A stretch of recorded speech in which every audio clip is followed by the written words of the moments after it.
ఓం నమ శివాయ. పరమేశ్వరుడు చాలా తొందరగా కరిగిపోతాడు. ఆయనకు చేయవలసిన ఉపచారాలేమీ లేవు.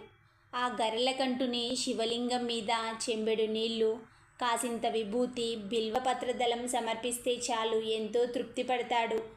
పరమేశ్వరుణ్ణి పూజించి నూనెతో దీపారాధన చేసి ప్రశాంతమైన ప్రదేశంలో సౌకర్యంగా ఉన్న ఆసనం వేసుకొని శివుడు ఎలాగైతే ధ్యానముద్రలో ఉంటాడో అలాగే ధ్యానముద్రలో కూర్చొని ఆ ప్రణవ పంచాక్షరి మంత్రాన్ని వీలైనన్నిసార్లు జపించాలి.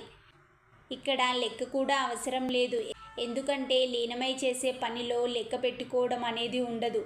అందుకే మనస్ఫూర్తిగా ఆ శివ ధ్యానముద్రలో మనసును నిక్షిప్తం చేసి అదే ధ్యానముద్రలో పరమేశ్వరుణ్ణి స్మరిస్తూ ఆ పంచాక్షరి మంత్రాన్ని జపించడం వల్ల సాక్షాత్ ఆ పరమేశ్వరుడి దగ్గరికి చేరే మోక్ష మార్గం లభిస్తుంది.